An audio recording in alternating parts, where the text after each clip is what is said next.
Hey, what is up guys? It's your boy Speed here, and today I wanted to do an analysis of Nisha's Ember Spirit. This is a hero that's been performing very well this tournament, and I think it largely has to do with the new build that people are going. Now this build isn't completely new, it does still revolve around Maelstrom, but instead of the classic phase boots into Orb of Corrosion, what a lot of players are doing is amplifying their farm and playing around a Maelstrom rush. And so yeah, if you're looking to dominate pubs with a mid hero that can not only make plays, but also scale well into the late game, Ember Spirit is absolutely perfect. By the way guys, if you want to become absolutely broken, well, what you need to do is sign up to the GameLeap website down below right now. The reason why you should do that is because every single day we post a new video there. Content that you simply just will never get on YouTube, we post every single day to the website. It's really top tier stuff. I'm very proud of what I make over there. We also have other creators, many of my great friends who are top tier Dota players, creating guides about different heroes, different roles, different items, skill builds, talent builds, everything you need to know to get to the next rank. So if you feel a little bit lost, you're a little bit stuck, click the link down below. I'll see you guys there. And now let's get into the video. All right, so in terms of starting items, you want 3 Tangos, a Quelling Blade, 2 Branches, and then a Fairy Fire. After that, you're going to take Flame Guard at level 1 in almost every single matchup. The reason for this is Flame Guard was buffed very heavily in 7.30. A lot of people don't know this. It's actually one of the main reasons, in my opinion, that Ember has become a much more popular and dominant hero. The Absorb on your E has now 110, right, as the amount. Most spells don't do 110. However, it used to be 80. A lot of spells do about 80, 90, 100 damage. So basically it puts you right over the threshold, and you get 11-second duration of 110 damage block, which is nice in and of itself, and 25 damage. And all you're going to do is use this to shove out the wave. And so now all you want to do is copy what Nisha does, okay? You want to walk up to the wave. Now, unfortunately, got a bad block, but it really doesn't change very much. You want to walk up to the wave in bad matchups, turn on Flame Guard, pull aggro, right? Bring it back. Get the first CS using the Flame Guard. Right? He obviously is going to try to get this range creep deny. Ends up getting that. Beautiful. And then is going to basically put a lot of pressure on Thompson without doing anything. And this is the key here. Thompson is obviously one of the best players in the world. Thompson put a lot of pressure on there. Thompson even drew creep aggro just so that Nisha would take a lot more damage. But the thing is, it doesn't really matter because when you turn on Flame Guard at level 1, it actually makes it very hard for the enemy mid to static the wave or hit you because you're going to shove it into their tower. Now, unfortunately, he's against the Wex Invoker, which is one of the worst matchups in the game for Ember, but it ends up not mattering, which is why this build is so good. It doesn't matter. But the main gist of laning stage is simple. Every single time you Flame Guard up, just use it. Just use it. Shove in the wave, get it out, use Sleight of Fist to dodge auto attacks, and rinse repeat. On top of that, he even prioritizes stacks here. Basically, anytime you have a bad lane, you should prioritize stacks over lane creeps, because basically it's going to be a lot less damage, right? Pretty simple concept. You're going to be able to come back into the jungle a little bit later on. If the lane gets really, really bad, you can even stack towards your bounties. The lane's not too bad here, but he does that anyway. And now he can actually use this time to take the camp. It's very easy. Turn on Flame Guard, use Sleight of Fist to avoid damage, and kill it off. And you can see in these matchups, really important, right? Because he can't approach the wave here. Thompson was basically solo kill him. So please do this. Stack the 253. You can stack the 153 if it's particularly bad or you fricked up. And yeah, you'll do much better. The next play I want to talk about is a small but very important efficiency play. Anytime you got low on mana, all you want to do is send a Remnant out and go back to base. Now, you might be like, Speed, I know. But it's very important that you do it in this exact way for maximum efficiency. So you always want to put the Remnant on the small camp, right? Every single time. Of course, if the matchup, once again, is really easy, you could instead put the Remnant on the mid wave, right? Remnant to the wave, have your Flame Guard on, push it out. That works as well. In this matchup, he's clearly not really too keen on playing the lane, even though he actually did kill Invoker just before. It's not his priority, right? It's really not what you want to do in this type of matchup. Typically, it's not going to go well. So instead, he's going to go back to base here, waits till he gets a bunch of mana. Honestly, he kind of came out a little bit early, in my opinion, as it griefed his mana pool a little bit. You know, being half mana with your bottle charges is not great. A lot of people mess this up with Ember, including Nisha here. At least I think it's a mess up. I don't know why you would want to be half mana, even with bottle charges coming up. And so, yeah, just try to avoid that. Using your active Remnant is 150 mana. It's a lot. And yeah, the main gist of this build is never gank. Don't gank, guys. Please. Do not gank. Just sit mid the entire game. I'm not kidding. Like you might think I'm joking. I'm not joking. Just sit mid, get runes, and profit. That's it. You're farming. And I know for a fact people are going to be like, oh, but then why am I picking Ember? You know, guys, this hero scales incredibly well, right? This hero loves having a ton of farm, loves having a lot of levels. You do not need to worry about your safe lane and your off lane. If they lose, it is what it is. right? Let's say you play 10 games. They're gonna lose, you're gonna lose some side lanes, you're gonna win some side lanes. If you consistently have the highest net worth or close to the highest net worth, you are going to crush. Now, obviously in this game, him having 49 CS and a kill does not put him at top net worth. He also is against the Wex Invoker, so he had to buy a lot of extra regen.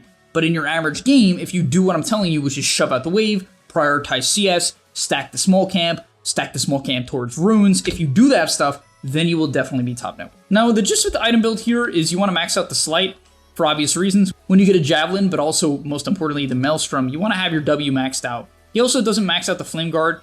To be fair, it's particularly not good against Wex Invoker because he can just purge it, and so it makes a lot of sense why he would skip it here, or at least not max it out. Next, let's take a quick look at a early game skirmish here. I just want to talk about all the spellcasting that goes into the early game and the general positioning. So this is a Thompson going for a classic Thompson kill. He's going to go in, leads with the Remnant. Now, in the early game, the only time you lead with Remnant is if you think it's a very easy and free kill. Otherwise, you should almost always lead with Slight, right? Reason for that is you want to use Slight as many times as humanly possible. So literally, the exact moment you get in Slight range, you should Slight. It should never take you longer than that. You should instantly Slight. In this case, as I said, it's a very clear kill. This is a very odd play by Thompson. Once again, classic Thompson, but still, that is the only time you Remnant in. And after that, when you have Maelstrom, basically you kill the waves very, very easily. On top of that, a very cool play you can make as well is you can actually use Remnant to make sure that you get the power rune. It's not a guarantee, of course, but especially in pubs when people forget to contest them, you can obviously see here that he leaves a Remnant top, goes for the bottom rune, doesn't spawn bottom, goes to top, gets the Invis. Very unfortunate. Invis is not very good, but he does decide to use it to gank, actually. Moving on to the mid game, the main thing you want to do is actually split push. Like, once again, I can't stress this enough, the idea behind this build is that Ember is one of the best mid to late game heroes in Dota. Like, I don't think people realize this. They kind of just look, I think there's a huge percentage of the Dota fan base or player base that basically thinks the Spirit heroes have to rotate, have to be killing all the time. It's just not the case. Like, you don't pick these heroes just solely to like dominate the early game and the mid game. No, definitely not. I mean, Ember has one of the best acts in the game, right?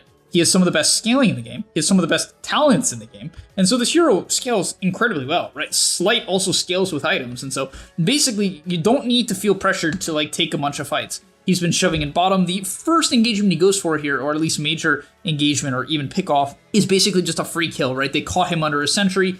No-Tail obviously thought he was safe here. Clearly he's not, but nonetheless, this is a good go. Okay, so the next item I want to talk about that probably confused a lot of people this game is the BKB rush.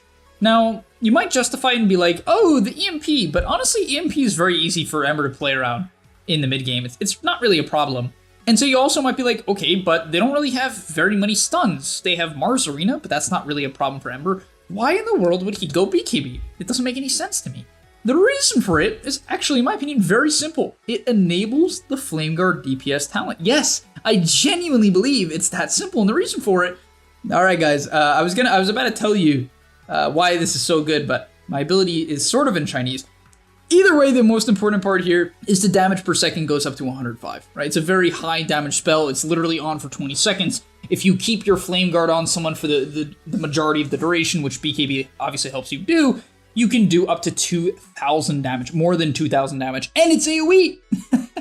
So yeah, I think this talent is incredibly underrated. A lot of people take the change duration, they're like, yeah, Flame Guard DPS. No. This build is nutty good. You'll be surprised. When you go it, and you just jump someone with Flame Guard DPS, chain Flame Guard W them, it's a stupid amount of damage, guys. Like, I cannot stress it enough. It is a stupid amount of damage. Moving ahead, he's going to go back to a couple of skirmishes, right? Obviously, you want to look for the pickoffs, especially on your own side of the map. Ember is one of the best counter gankers in the game due to his high mobility, just like any other high mobility hero in the game. But it is key to understand that, hey, you want to be farming. Pushes in the bot wave, clears up some neutrals. He's going to shift over mid here. I think they're primarily going for a potential kill on the Thompson, but yeah, let's see what he does now that this fight breaks out. All right, so as the fight breaks out, obviously they were going for a kill on Thompson. Unfortunately, Zai with the swing and the miss on the Fisher, but he immediately goes in, pops Flame Guard, pops BKB. I would say this is still a good jump by No-Tail on the Mars because it does force out the BKB very early, but you can see he does a ton of damage. Most of the damage done there was from the Ember Spirit. Now let's take a look into the first major teamfight win for Team Secret. They're actually losing this game, But from now on, Nisha doesn't die a single time. And so these upcoming fights here are going to be an incredible example of how you need to play mid to late game team fights. So as you see, he has the Ags now. Basically, that enables you to jump the backline. Previous to the Ags, if you go too hard on the backline, you're going to run out of mana a lot of the time, or you're going to run out of remnants and get stuck there. And so pre-Ags, yes, you can still jump the backline if there's a very key target, like a sniper that you need to get on top of, or a Zeus you can easily solo kill. But a lot of the time playing like the outsides of the fight, maybe like an offlaner moves to the left a little bit too far into your team, boom, remnant onto him or around him, and you'll be good. But yeah, let's take a look at this Ags fight. All right, so fight breaks out, and the Tusk initiates onto his Morphling. Now, he ends up getting jumped by the Ursa. Obviously, Ursa is not a good target for him to go on. Honestly, even wasting something like chains on the Ursa would be a bad idea. Honestly, I was very impressed here for the pure fact that he actually didn't even bother chaining the Ursa.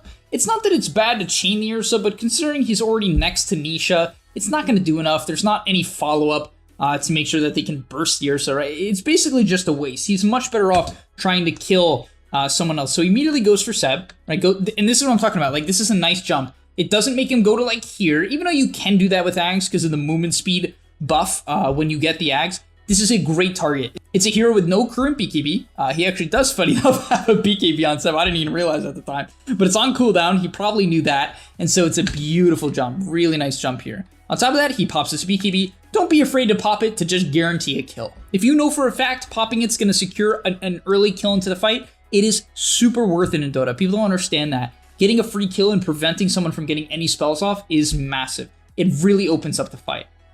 After that, he's going to kind of wait for his next victim to split up. In this case, Thompson ends up annoying him a little bit, so he does disengage, just because he doesn't want to get comboed by Invoker. After that, he's going to look to re-engage. Ends up jumping Thompson here, reason being Thompson does not have any defensive items, and so if he gets on top of Thompson, it is a guaranteed jump. Following that, he ends up getting speared, but it doesn't really matter, is able to kill off Thompson with a slight, and immediately, once again, ignoring the Ursa.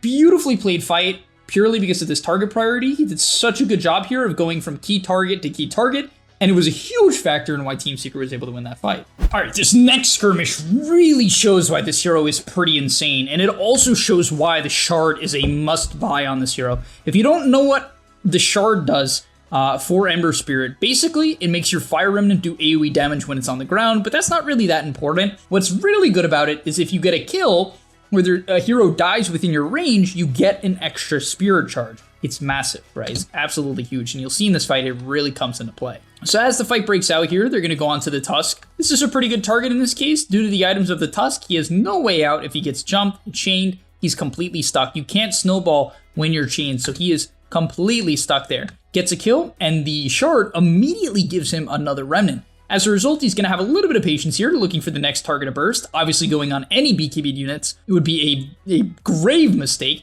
He's going to have some patience, doesn't waste the Flame Guard, didn't need it for the Tusk kill, so saves the Flame Guard. Throws out a Slight. That Slight didn't do anything, but he continues to kite out. Once again, waiting for an opportunity to jump someone that does not have a BKB. Ends up getting gone on by the Tusk, and he knows, once again, because he's so good at this game, he knows this Tusk does not have any defensive items. He's paying attention to that. And as a result, he's able to now commit onto the Tusk and secure that kill. Once again, he has no problem popping BKB here just to guarantee the kill onto the Tusk. It's more than okay to do this. In fact, I even recommend you do this. But yeah, with a good set of spellcasting, he kills off the Tusk. The only extra thing I want to mention here in terms of spellcasting is when you cast Slight, you either want to use it to dodge something or after an auto attack to maximize efficiency. So as you'll see here, he hits, then after the next hit, then he's going to Slight. But you basically want to Slight in between auto attacks. He also hit no tail with the Slight there, so got a little bit of extra value.